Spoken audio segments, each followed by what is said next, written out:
So once again, I want to welcome everybody to Creating Electronic Greeting Cards with WPF and XAML Browser Application Technology. Very pleased to introduce to you Cal Scrotenboer. He's an adjunct professor with Foothill College. Cal, thanks so much for being with us. You now have the floor. Thank you, John. Welcome, everyone. So this is the agenda of what we're going to be covering in today's webcast. So let's start right in on that. To build a greeting card, if you go to the grocery store and look at the samples on the shelves there, you'll see that most traditional greeting cards have the same basic structure. There's a front page which has, in effect, a very casual setup, sort of unsuspecting text. And then when you open up the card, you get the surprise. Now, since paper greeting cards, with the exception of some of the more complex and very expensive ones, they simply open up to display the punchline. In the context of a software-based greeting card, the mechanism to switch from page 1 to page 2, or let's say scene 1 to scene 2, is some type of transition effect. Now, if you look at the e-cards that are available online, these obviously, because of the technology that's being used, are not limited to simply 2 pages, but can consist of some continuous animation with 1 or more scenes. So it can include, in effect, more than 2 pages or fewer than 2 pages, obviously a minimum of 1. And most of these e-cards include some type of audio, frequently music, but also some spoken text. Almost all the e-cards that are available today have been built using Flash technology. And since Microsoft is in the process of developing a new technology which is similar to Flash called Silverlight, in the future you can expect to see a lot of Silverlight e-cards. And if you want to find some good ideas on e-cards, here's some links that you can use. And there are samples which you can send to your friends. Some of them for free and some of them are subscription-based. Now, to actually design a page, if we're going to design the first page, we start out by selecting the text that we want to place into our greeting card. And again, usually to get some good ideas, since there's been millions of greeting cards made over the past, let's say, century. At the grocery store or drugstore, you can find plenty of good samples. And once you've chosen what you want to say, then the next issue is how to lay this out in a WPF window. Since a text-only greeting card would probably be relatively boring, you almost certainly would want to add some type of graphic to liven up your design. And fortunately today there's plenty of sources available for graphics, lots and lots of clip art, much of it free, typically available online or in these collections. The collections are now bargain basement priced as well. Or if you want to have some specialized graphical artwork, you can create some yourself. And the new Expression suite includes a graphic designer, Expression Graphic Designer, which can be used to create artwork which could be used in a WPF project. Now, if the art's not already in XAML form, which is certainly what it would not be if it were created by something other than Expression Graphic Designer, then the way to convert it into XAML is to use the Adobe Illustrator XAML export plugin from Mike Swanson of Microsoft, and we'll be looking at that in just a couple minutes. But this, so any form of artwork can ultimately be converted into a artwork that can be positioned into Adobe Illustrator, and then using the exporter you can convert into XAML so that you can use it in your WPF greeting card. Now, another thing that you might do to add some interest to your design is to use WPF support for rich media, including things like bitmap images or videos and audio. So we're going to build a couple of samples, one of which is going to involve video, and then I'm going to show you a sample that was built by a friend of mine, and his uses some audio. And then the last thing that's important in terms of building our design is using the animation capability of WPF, in part for transitions and also for animating some actions in the scenes themselves. So that brings us to our first demo. And what the demo is going to show you is how to do a conversion of a Adobe Illustrator image into Xaml.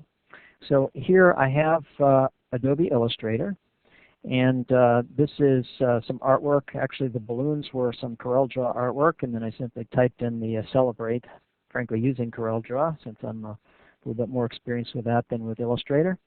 And then I converted it into a .ai format. And from here, we can convert this into a XAML by simply going like this. I'm going to save the file into this particular location. And I need to select the XAML exporter. So this is it, Windows Presentation Foundation XAML. And I think I want to just call this Converted Balloons, Celebrate Balloons, excuse me. So hit the Enter key there, and that should save it. Now, it opened up automatically here in my text editor. So here you can see the XAML representation of the image that we were just looking at. And as you can see, XAML is relatively verbose, so that particular image is about 25,000 lines of XAML. All right, I'm going to close this out, and we'll actually be using this image that we just created later on in our process.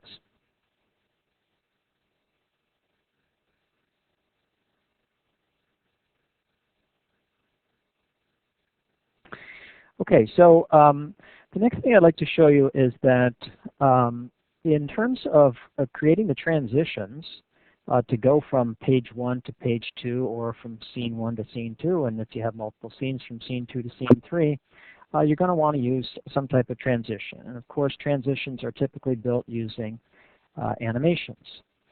And this is a wonderful collection of animations that has been made available by Kevin Moore of Microsoft, and you can see the URL shown on the slide. This link that's shown here is for the May version, and there's an earlier version, I think, from January. And Kevin warns that this is a work in progress, so it's a good idea to check for updates to see if there's a later version even than this one. And you can use his library to add his transition effects directly into your application, or you can modify them, and certainly you can use what he's written as a technique for understanding how transitions are affected, and if you decide that you want to build something that's beyond the list that he has available. All right, so let's take a look at his collection of animations. And I have this running. So what you see here is this is his user interface. And what's important for us is here's a list of the various transitions that are available. So we're going to review some of these. And up here we have a list box. And in the list box, watch the standard transition, which I'll select base here. The standard transition, I'm going to switch from this aqua color to this beige, or what's called bisque color. Typically when you select a new entry, it just automatically pops the new vision in place. But of course, there are some more exciting transitions that can be affected. So let's take a look at star. And then let's look at rotate, wipe. And I'm only going to show a selected number of these in light of the time constraints of our webcast. So this is the rotate wipe. And then diamonds.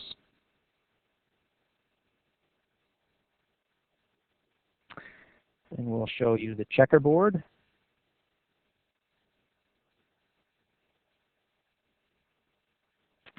The 3D flip.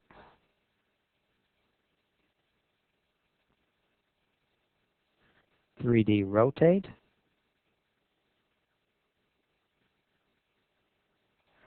I showed these animations to my class last night, and we sort of voted on which were the most interesting ones.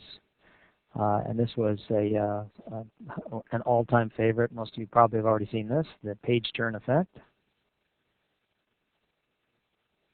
And then a new one that I hadn't seen before in Kevin's bag of tricks, the cloth or curtain effect. So that one's kind of neat. All right, so let's take a brief look at what he provides you. It's the full source code for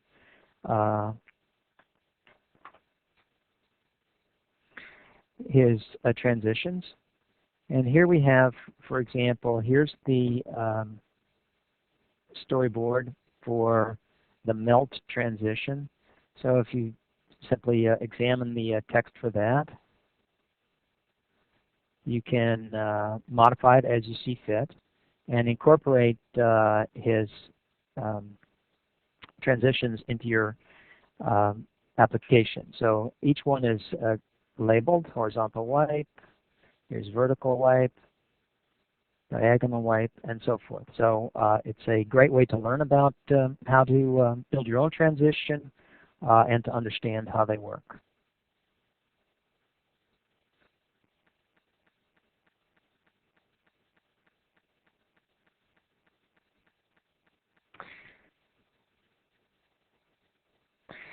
Okay, so next we're about to jump into building our own greeting card.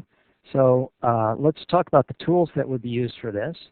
As with almost every WPF project, you're going to have to use either Visual Studio or Expression Blend, or even more likely, you're going to be using both of them and frequently at the same time. And to the extent that animations are involved, it's absolutely mandatory that you use Expression Blend because there's not really any animation capability built into the current version of Visual Studio. And to the extent that you need any code behind, that has to be done in Visual Studio. So most likely you're going to need to use both of the tools. And the first decision that you have to make in terms of creating a greeting card is to choose the project type. And the principal consideration which will determine which project type that you choose for your particular project is the deployment mechanism. Now, this webcast will include a discussion of deployment mechanisms, but not until the very end.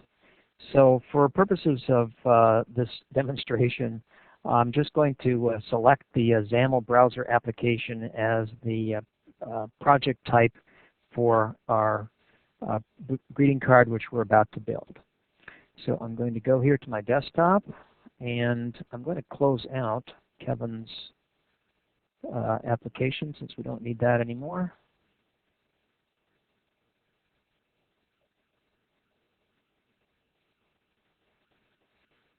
And then I've opened up a copy of Visual Studio to start our project.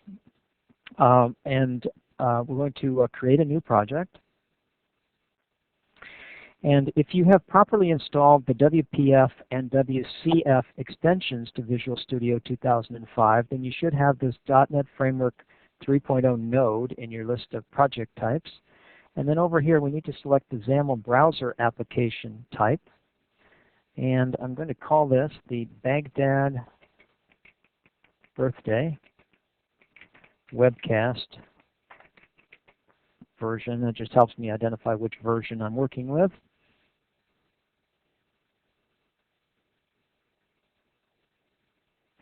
Now, the reason I'm using Visual Studio to create this project is that Visual Studio, in the case of an XBAP project, sets the appropriate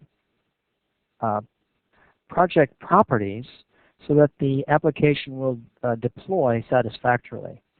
And in theory, you could do this at the end. You could convert a standard WPF Windows application into an XBAP application, but it's a major nuisance. So, and the easiest way to get these settings set correctly is to simply select the correct project type in Visual Studio, as I've just done here. All right, the next thing I want to do is I want to add some resources to our project. I could, in fact, do this in Expression Blend, but I'm going to do it here. There's no special reason for doing it here. I'm just going to do it before we switch over to Blend. All right, so I created a folder called Resources, and I'm going to add to that folder some existing items. And those items that we want are here in this folder called Resources, which I collected in advance. And there's three items that we're going to add to our Resources folder. The first is a custom font. This happens to be the Brush Script font, which I want to use for the font for my greeting card. And then here's the Xaml file that we created for the vector graphics. And then finally we've got a video. All right, so I'm going to click Add.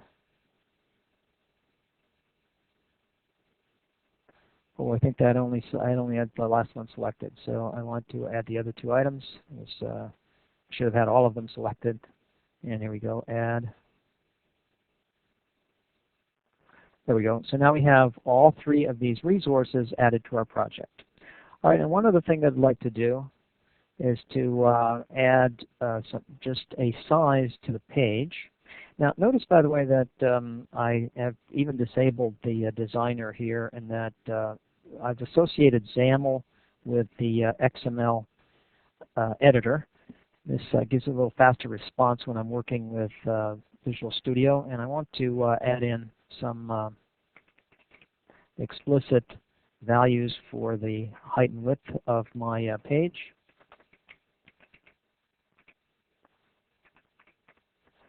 All right, so to make sure that all these changes have been saved, I'm going to build the project. And that's all that we really need Visual Studio for, so I'm going to close out Visual Studio. And now we're going to switch over to Blend. Oh, and I also want to close this out because we no longer need this, but we're going to be using this graphic in our greeting card. All right, so the next thing we need to do is to locate our project. So here, Baghdad Birthday Webcast, and we dig down one more level until we get to the project file. And we want to open up the project file with Expression Blend.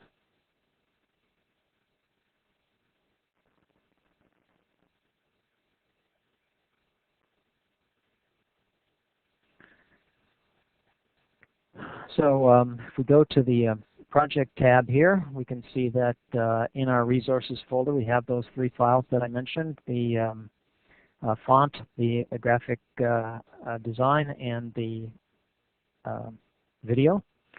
All right, so let's turn to our page.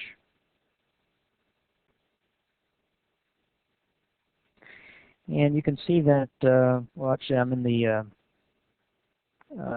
animation workspace, so let's move over to the design workspace, which places the these panels on, docks them on the left-hand side. And I think it's probably a good idea if I reduce the size of the workspace. So let's make this 75%. That's probably a little better. It gives me a little more space available for viewing the design here. All right, so the first thing I want to do is to add a background color to our greeting card. And I'm going to use the grid for that. So when I select properties for the grid, I can select the background property. So I'll click here, and then I'm going to use a solid color brush. And I'd like to make the background color something in the yellow range, so approximately there. And that's pretty close to the color that I want, but of course in preparing for this I got the exact color that I wanted, so I'm just going to steal that. So rather than just keeping adjusting this until I get to exactly where I want, I'll just paste in the pre-selected value, which was pretty close to what I just showed you. And it's a fairly light colored yellow, which actually reminds me of the color of my 1965 Corvette, which I had back in college. All right, so having added the background color, the next thing I'd like to do is to add the graphic to the page. So if we go back to our project tab, and I double-click on the entry here for the Celebrate balloons, that's going to open this up here in the designer, and I'm going to marquee select.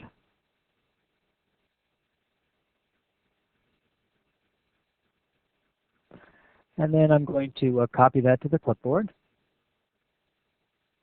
then switch back over to our page, and I'm going to paste that into the page.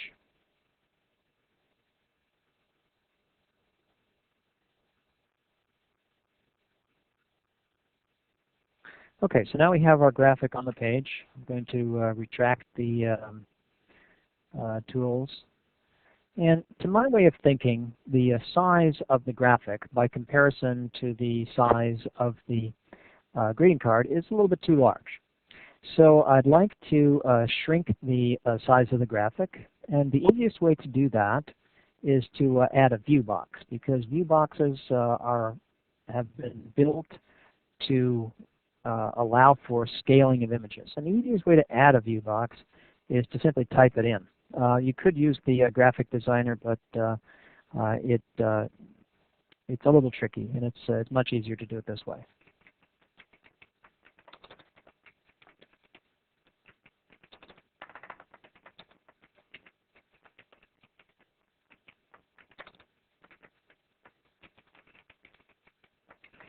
Okay, and I've also added a canvas because you'll see in a moment what the purpose of that is. Now I'm going to, we have to obviously place this around our item that we want to scale. So I'm going to scroll down here to the bottom of the application and paste this in after the canvas, which represents our graphic.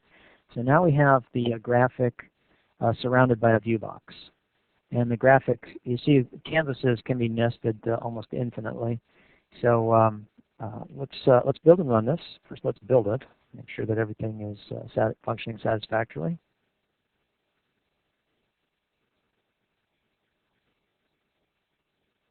Okay, I believe that worked. And it says build started. It hasn't finished yet.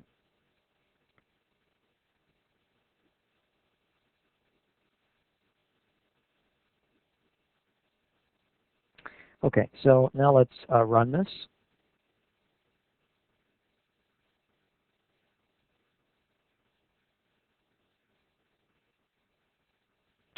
Now, anybody anticipate what's going to happen here? Because there we have. There's a greeting card, but what happened to our graphic? Well, it's not present because a rule as to how view boxes work is that a view box must have, for its initially contained element, a fixed size. Doesn't really matter too much what the size is, it just has to have some size in order that it has a starting size and then a calculated scaled size. And without the starting size, it can never get to the scaled size, so it doesn't display anything. So now that I've added in this manually specified height and width, let's see if it displays correctly this time.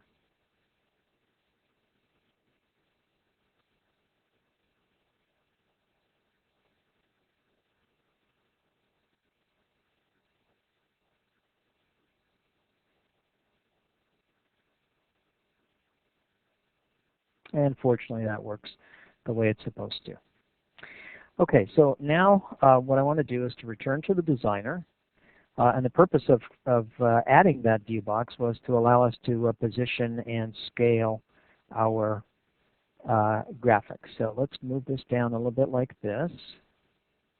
And I don't want to go too far because I want to start to scale it. All right, so I'm going to grab the corner here and shrink the size of my image down to something that I think is proportionate to what I'd like to see here. I think about like that looks fine. All right, then I'll move this down into the corner, position it right about so right about there looks fine. Okay, that nicely places the graphic at the size and position that I'd like it to be. All right, the next thing that I would like to do is to add 3 text blocks. So we're going to put them up here. It's going to be where our text will appear in our greeting card. And to do that, we go to our asset library to select the text block element. And since it's one of the lesser elements, so to speak, you have to select the Show All, and then scroll over to the text block area. And then we'll start to draw these out onto the design surface. So something like that's probably satisfactory. So I'll create 3 of them.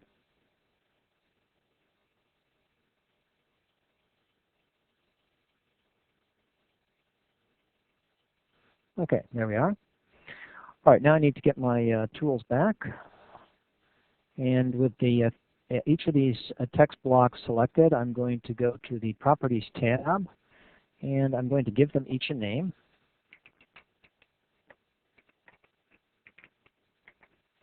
I'm going to put some text in here just so that we can identify them separately.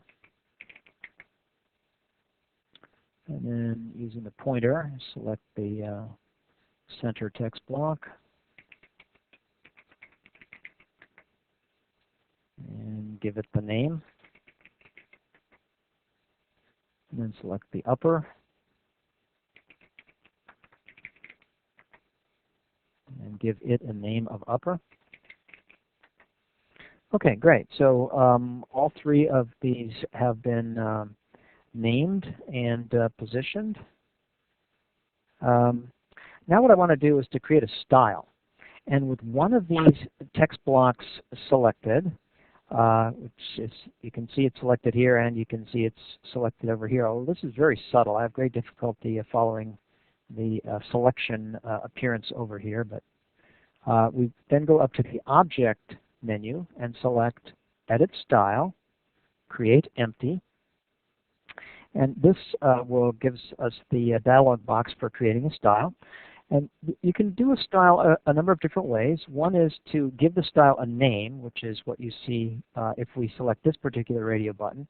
And if you refer to a style by name, then any element which wants to use that style has to explicitly reference that name. The other way to do this is to select Apply to All, in which case the style becomes a strongly typed style, and it will apply to all of the elements with which it is associated. And that's why I said it was important to have the text block selected prior to creating the style resource, because now that it says Apply to All, well, it doesn't state it explicitly here, and we'll see it in the Xaml. It's going to apply to all text blocks. And there's a number of places where the style can be saved. It's, let's say, the scope of its availability is determined by its location. And it's quite convenient for us to store this at the page level because each of the text blocks that we want it to apply to are children, or effectively sub-children of the page. So I'm going to click OK here. And that will create our new style. So far it doesn't have any real content, but that's what we are going to add now.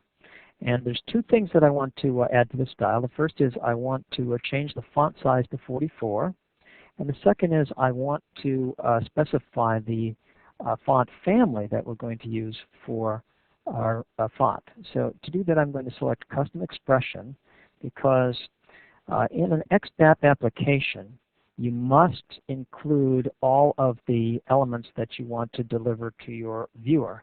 So we have to send the font along with the XBAP if we are not sure that the viewer is going to have this particular font on his computer. So there are certain fonts that you can be guaranteed that will be present on your recipient's computer. For example, Times New Roman, Arial, Comic Sans, etc. But for anything else where you're even marginally concerned, you should provide the font with your application. So we're going to reference this as a relative path. So resource / #, and then we need the exact name of the font, not the name of the font file, but the name of the font itself. And sometimes it's a little tricky to find this out. There are certain tools which give you that information. So I happen to know that this is the correct name, and that's what we'll add for that. Now I'm going to exit the style editor by clicking here. And then I want to take a look at the style that we've created by switching over to the Xaml. And here's the style. It's part of, it's been positioned in the page resources. And you notice that it's typed to a text block. So every text block which is in the scope of this page will get this particular style. And then we set the font size to 44. And we set the font family to brush script located in our resource folder. And then with a font, you need this pound sign to identify that this is a font. All right, so let's go back to Design View. And here you notice that the font size feature has taken effect, but the font family has not. I'm not quite sure why that is, but when we run it, we should see that it does take effect in the deployed application.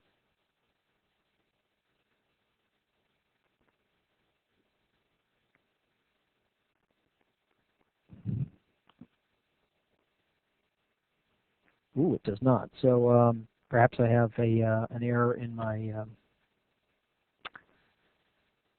reference to the font. Let's see if we can fix that. So let's go here to Properties,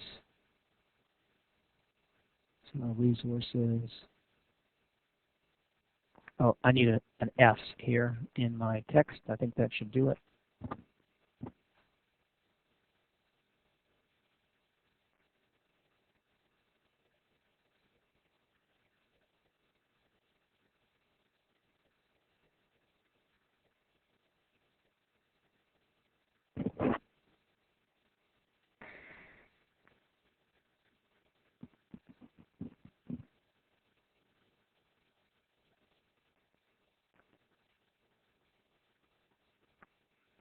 My fingers are crossed, and there we are. Okay, so that achieved what we want.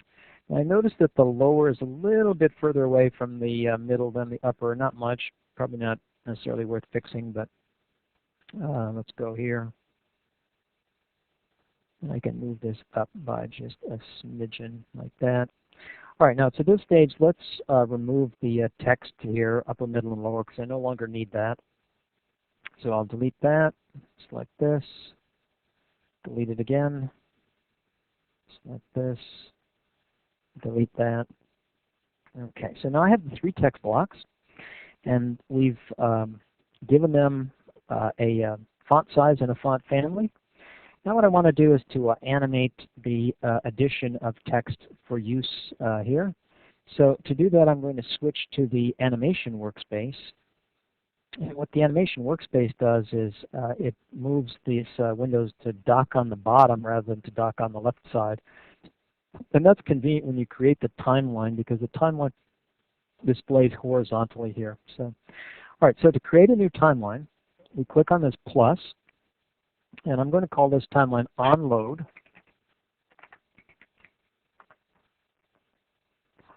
All right, so that's displaying, and selecting the upper text block, I'm going to go to the Properties tab, and at the 0-second point, I want to give it a capital F, Enter.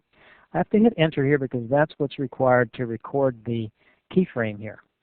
All right, then I'm going to expand the, or zoom out on the, or zoom in, I guess, on my timeline, so that now I can move to the 1/10 of a second mark and add a second character. And then at the 2/10 of a second mark, I'll add a third character. At the 3/10 of a second mark, we'll add the space. At 4/10, YOU. All right, so that's good enough. Now, we could continue doing it like this, or here's another technique that could be used to continue here.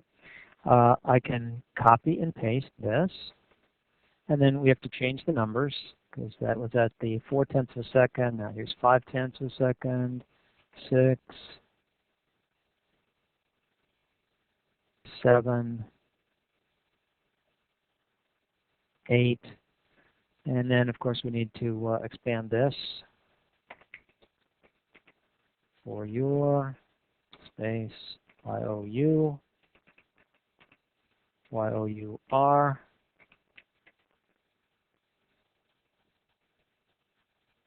OUR space.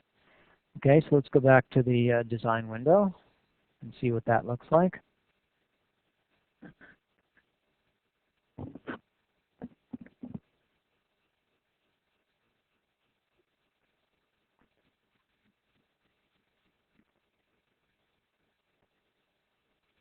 Okay, when you return to the design window from Xaml, the blend automatically retracts your timeline, in part because it's very easy to record things accidentally, which if you have to keep an eye on this thing where it says timeline recording is on, because any changes that you make to the property of any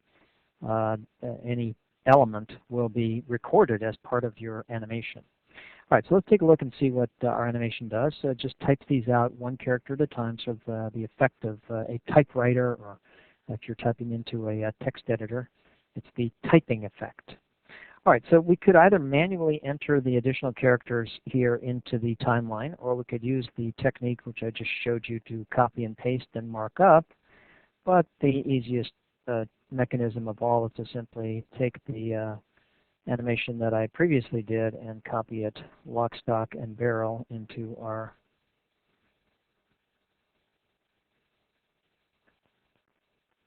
application, just like that. Okay, so now we have a full animation. So let's build and run this after we return to the design view.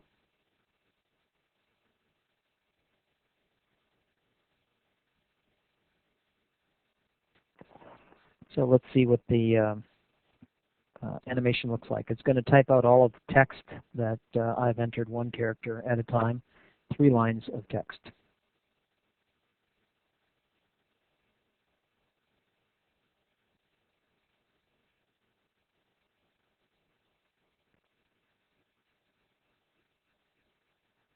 Now, notice how somehow by the time that the page had fully loaded, some of the text had already started to display.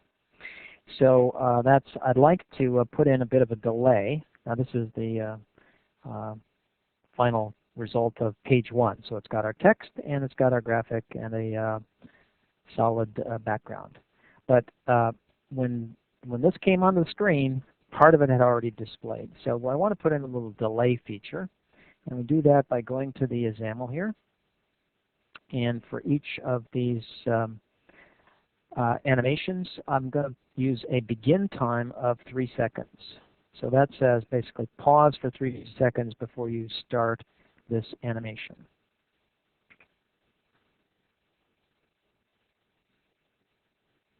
So I have 3 text blocks, and each text block is animated separately. So each one needs the delay. All right, so let's run that.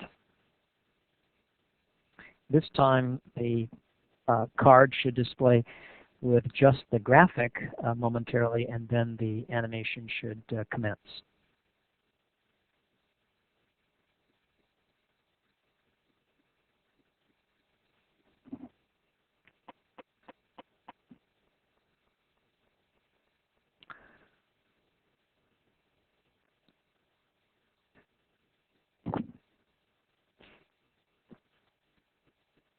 Okay, so that's the way I wanted it. So for just a moment, the screen is blank, and then the text animates out. All right, so this represents the final product for page 1, so to speak, of our greeting card.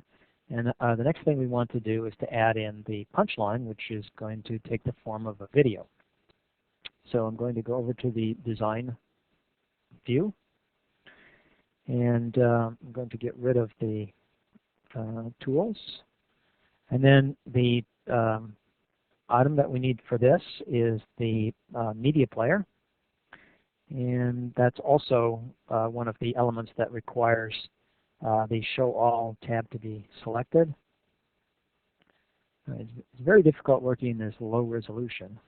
And I want my media player to be somewhat larger than the window. The reason for that is that this video, which obviously I got from some newscasts on television, it has some additional stuff that I'd like to display off screen, not as part of the card itself. So the easiest way to do that is to just make the player larger than the card so that it displays here. All right, so we have to associate the player with some video. And the way to do that is, having selected the player here, we go to the media area here, and we select a property here for source. And I need to select the correct one, which is,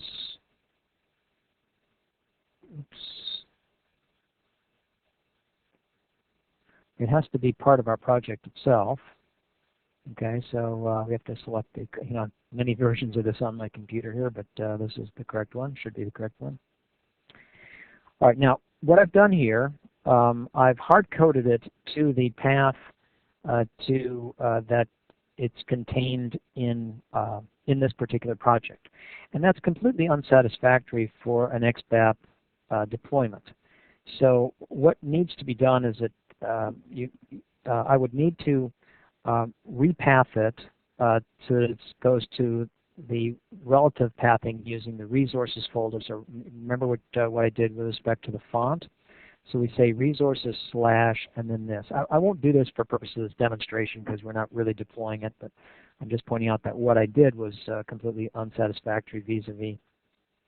Well, it's not. It's unsatisfactory. I'd leave it that way. To fix it would take just a moment, but it's not necessary for purposes of how this demonstration will work. All right, so now I've linked in the video. So let's go ahead and play that and see how that works.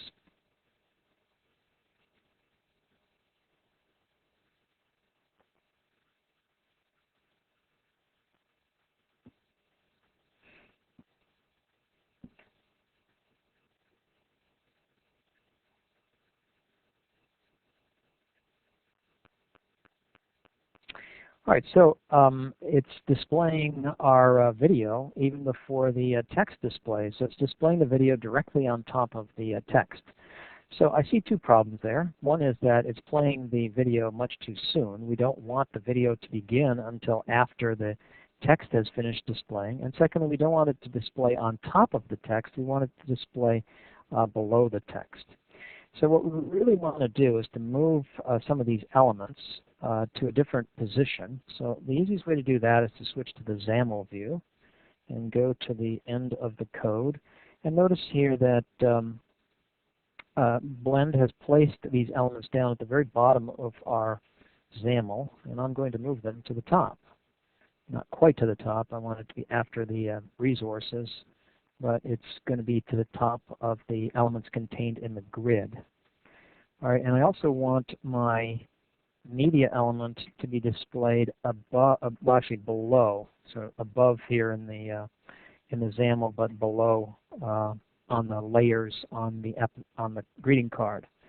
So the media element is displayed below the three text blocks, and also below that graphic.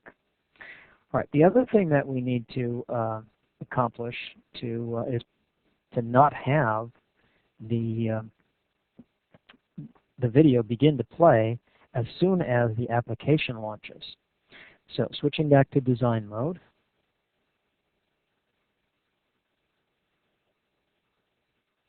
I'm going to select the media element, and in the Properties tab, I'm going to do two things.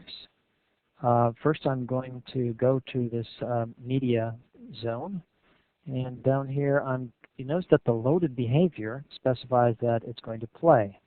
So instead of playing, I want it to pause.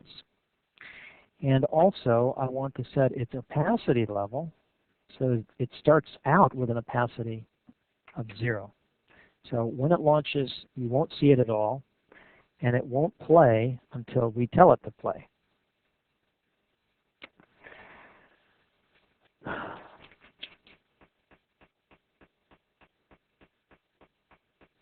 All right, to specify when we want it to play, I'm going to do that by creating a second timeline.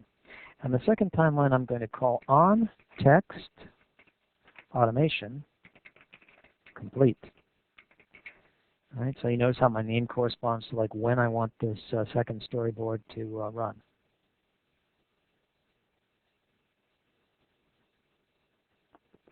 Okay, so here's my timeline for the animation of the media player. All right, so with the media element selected, I'm going to set a couple settings. The first is I want it at that point in time to play. And I also want to change the opacity setting so that when it starts to play, I want the opacity setting to go to 25%. And then at 1 second later, I want it to go to 50%. A second after that, I'd like it to go to 75%. And finally, at a second after that, I'll set it to 100%. So over a period of 3 seconds, it's going to go from completely opaque up to completely transparent to completely visible. All right, so let's take a look at the Xaml that's created for us for the timeline.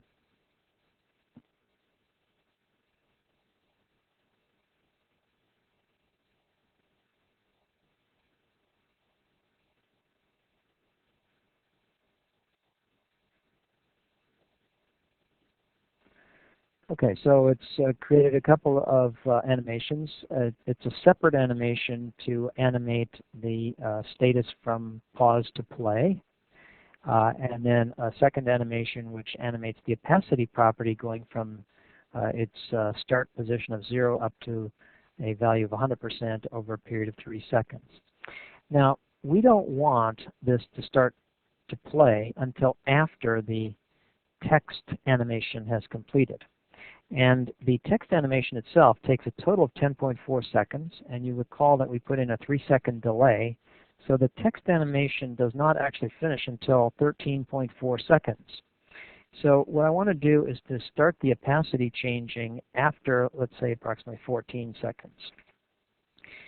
All right, and normally I would also set this to 14 seconds, but there's some sort of glitch with the way the video works on my system here, so I've added a little sort of a leader onto the for the video, and I'm going to set this to 8 seconds, which means that it's going to actually be playing for 6 seconds before it becomes visible, and hopefully that gets sort of beyond that glitch issue. All right, so setting that, let's build and run that.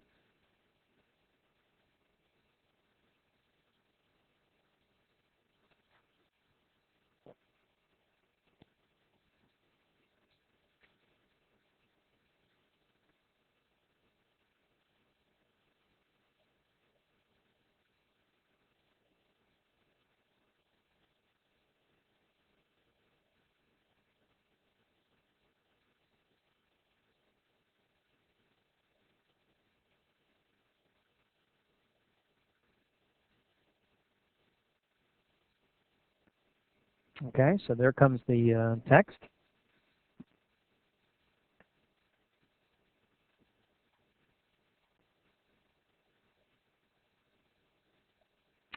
And now it fades out, and there comes our scene behind it. But you notice that the text is still visible. So there's one more thing that I'd like to do to improve this design, and that is to go back to the original storyboard, the onload storyboard for our text animation. And at the very end, with all 3 of the text blocks selected,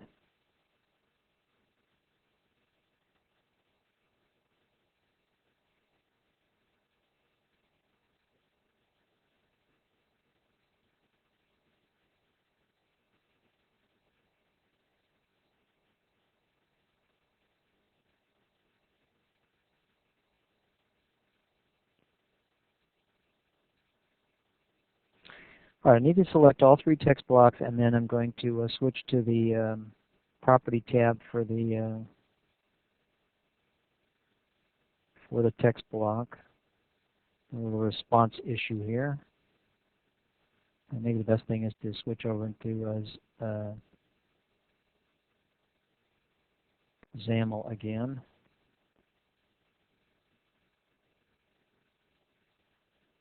There we go. Okay, so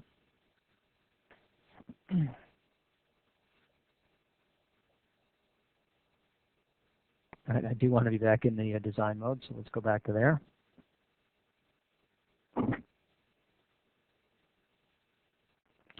And I'm in the onload, and I need to select all three of the text blocks.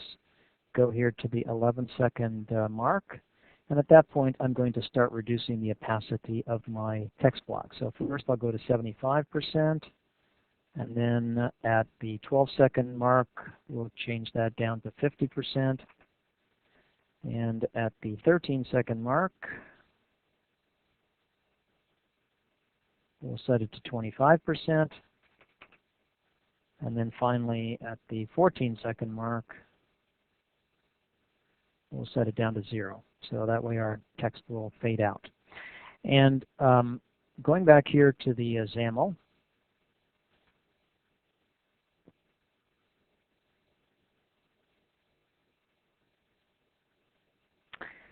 if we look at the animation that we've just created, which are here, we need to add in the 3-second delay on these as well. Otherwise, they will start to fade out the text even before it's finished being entered.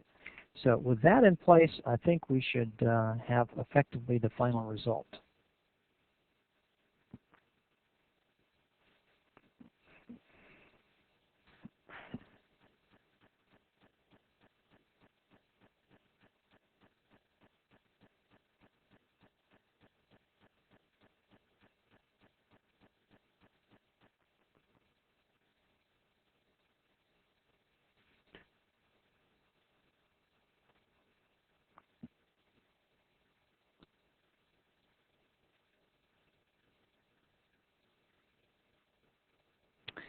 Okay, so here comes our greeting card. This would be the what your customer or friend would see.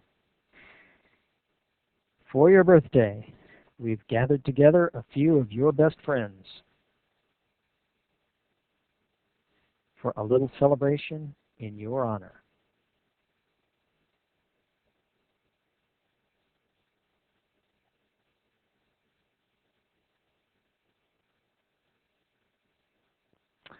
As they say, with friends like that,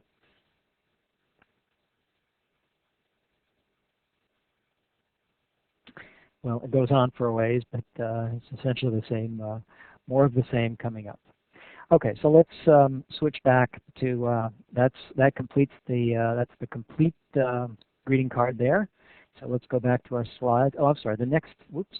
I also want to show you a second greeting card. This one was written by a friend of mine, Alan Cobb. And let's run this one. Oh, I have to turn on the speaker for this because he's got some animation effects. So I'm going to launch his greeting card. This is a baby announcement.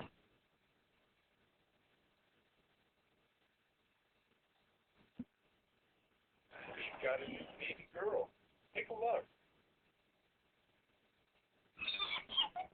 Wait a minute. That's another baby. Keep going. Hey, dinosaur girl.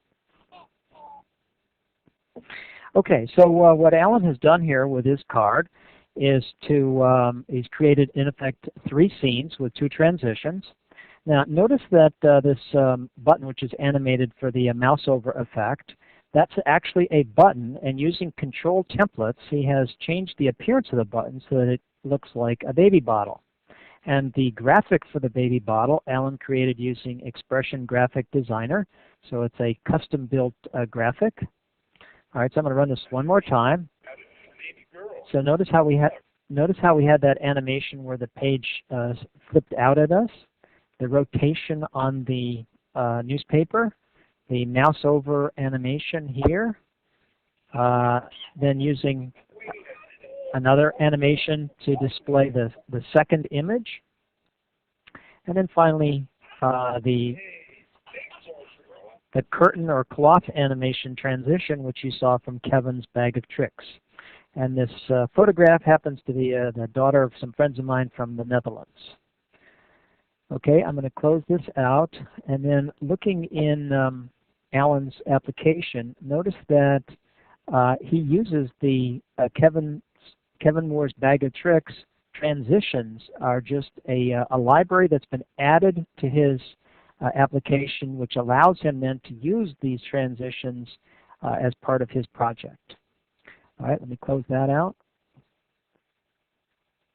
Turn off my speaker. Hope that was audible to you.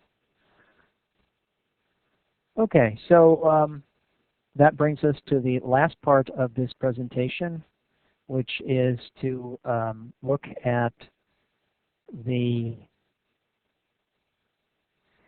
deployment options. And in a WPF, for a WPF greeting card, you essentially would have three options that you could consider. But in every instance, there are some deployment prerequisites. The first being that WPF will only work on Windows XP, and that's even if you have SP2 installed, or with the Windows Vista operating system.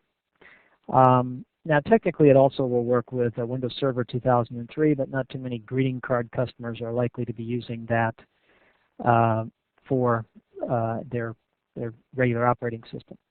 And in every instance, you need .NET Framework 3.0, which comes pre-installed with Windows Vista, but which is a separate download and install for XP.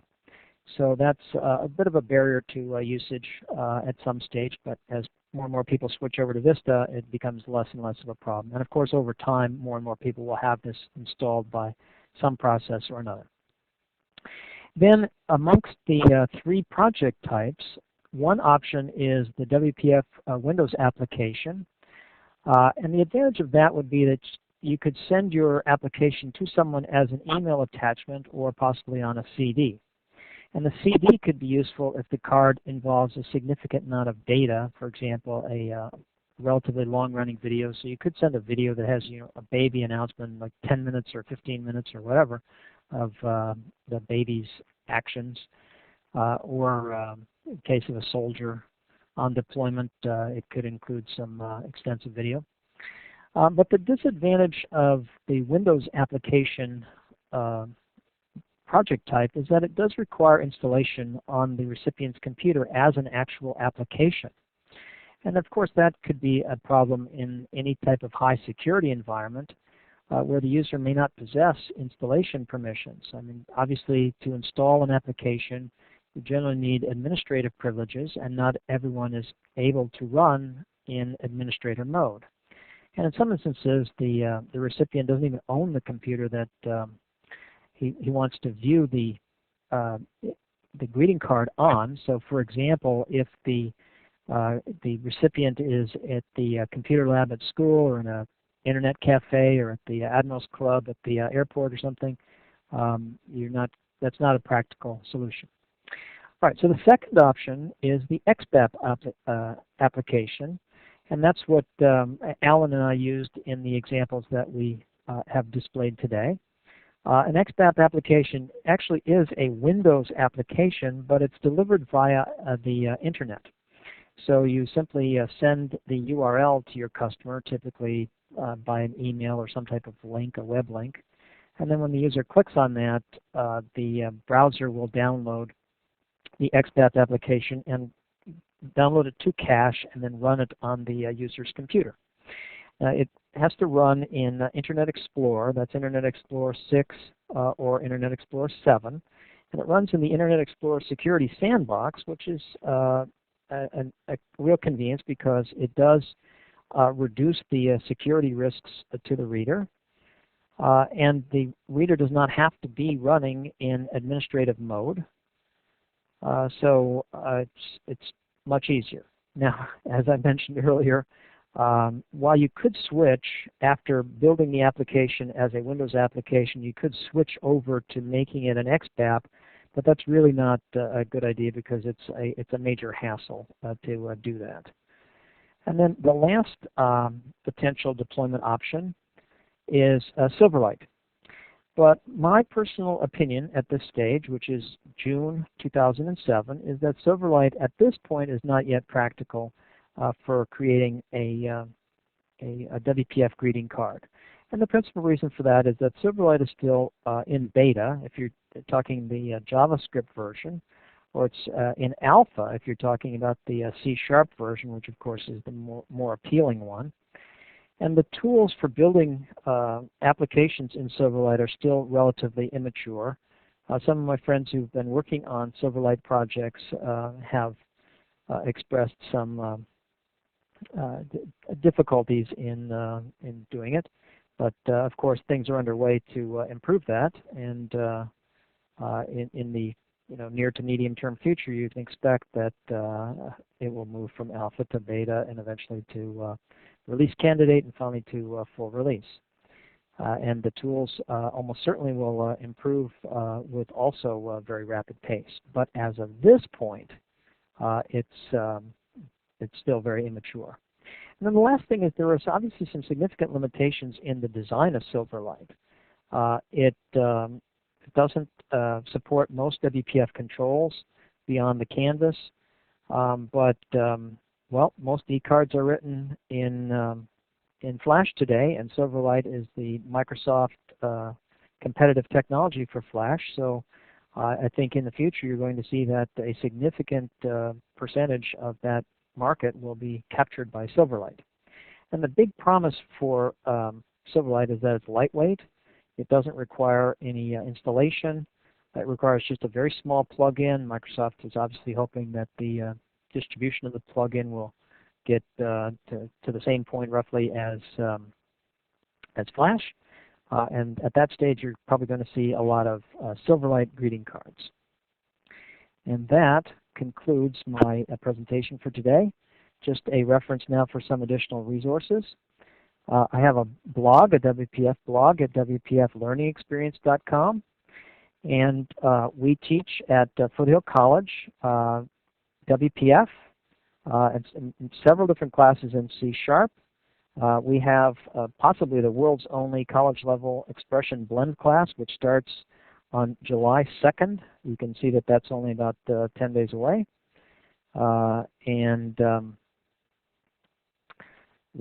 These classes are offered both in a face-to-face mode and in an online mode, so that people can take them from any place. For residents of California, the cost of the classes is under $100. It's very inexpensive.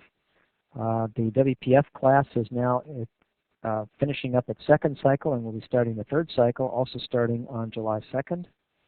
So I'm welcoming everyone to join us.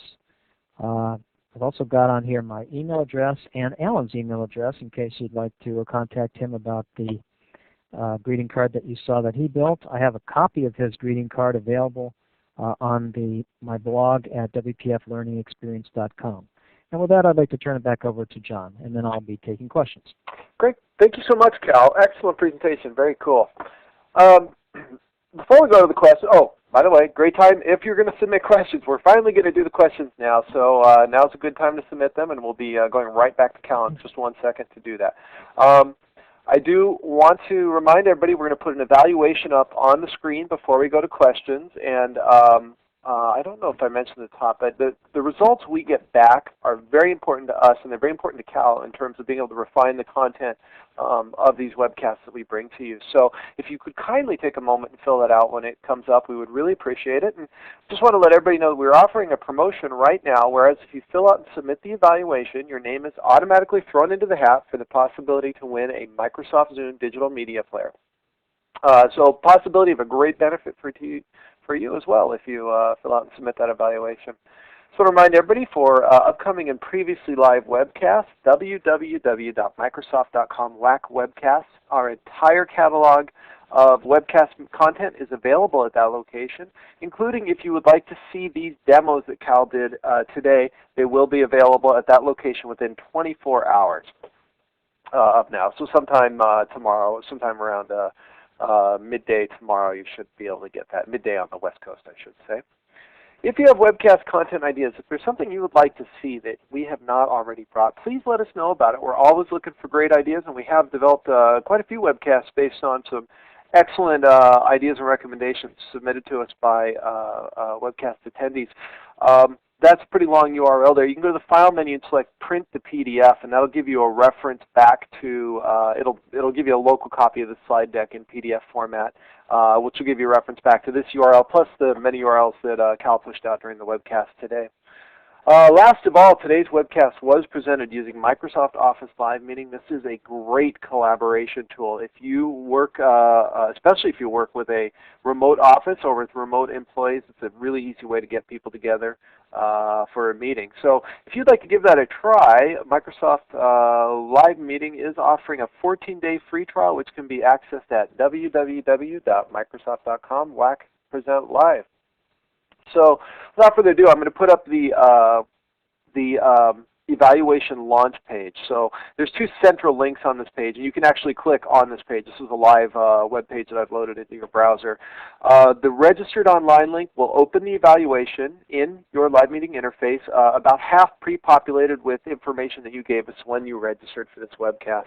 If you prefer to start with a completely blank evaluation, you can go ahead and click the All Other Registrants link, and that'll open it up with nothing pre-populated. All right, Cal, I'm done. Do you want to go through those questions? Yes, there's not too many questions here, but let me see what I can do with them. The first question says, can we get only the Xaml editor for download? I'm not quite sure what that refers to. A couple things I guess I can comment here.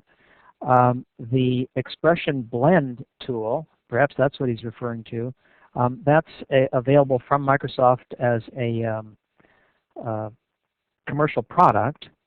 The list price of the expression blend suite is $5.99. The suite consists of 4 products, the most important of which appears to be blend, because the retail price of blend by itself is $4.99. So 5/6 of the price of the suite is blend, and then the additional 3 components are Expression Web Designer, which is Microsoft's successor to Front Page and competition for Dreamweaver. Microsoft Expression Graphic Designer, which is in effect Microsoft's competition for Adobe Illustrator and CorelDRAW. And then the last one is Expression Media, which is apparently similar to Adobe Bridge, and which also, I believe that the media encoder is part of the suite. I'm a little fuzzy on that, but the media encoder is what you use to edit your video for purposes of using it in the Silverlight context. I used it for working on my Iraq video for this particular presentation. Now, another thing that this question might relate to is I mentioned that in Visual Studio I had disabled the CIDR designer and had simply associated the Xaml file extension with the XML editor. And that's the XML editor that's built into Visual Studio, so you don't have to download anything to get that. That's just in effect changing a property setting. And I really did it just in order to speed up the process. The XML editor is much faster than the CIDR editor. And the CIDR designer really isn't very practical. Because of how much superior the blend designer is, you really wouldn't want to use the CIDR designer in very many situations if you have blend available to you. Okay, so next question. I don't know if I check that to get rid of it. Okay. Well, I'm not going to mark it. I'm not worried about it. All right, so the next question it says, are those extra transitions available for download? I think the purpose of that question is to ask about where can you get the Kevin Moore's bag of tricks. And in my slide set there, it included the link to those transitions. Now, the transitions that I created manually in the demonstration, and I explained how to create similar ones. They're not particularly profound so that you could create your own to that effect.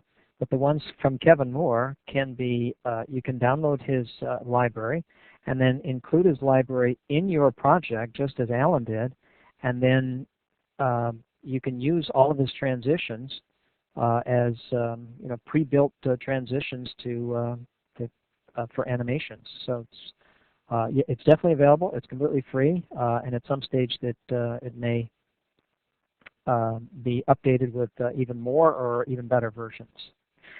All right, and then the next question, it says, can we open and edit Flash files in Expression Blend? Well, I don't know the answer to that directly, but my guess is that the answer is no. I'm not very familiar with how Flash is done, and I don't think that it's supported in Expression Blend. So that's the best I can answer on that. And that is the end of the current queue. If anybody wants to add any more questions, I'd be happy to address them, but that's all that's shown here at the moment. Cal, thank you so much. Ladies and gentlemen, Cal Scrotenboer. Thank you, Cal. Really appreciate the presentation today. Excellent, excellent presentation. Ladies and gentlemen, thank you so much for logging in. This will, and I appreciate you hanging out. I think we went a little overtime, but that's great, and we were able to get everything in today. This will conclude the audio portion of the webcast. I do appreciate seeing you online at our webcast and hope to see you all online again soon. We will leave the evaluation up, and I'll remind everybody that if you do have any issues with submitting that eval, please turn your C code to red, and I will come on to a private chat with you and try to help you through that. But for now, that will conclude the audio portion of this webcast. Have a great day, everybody.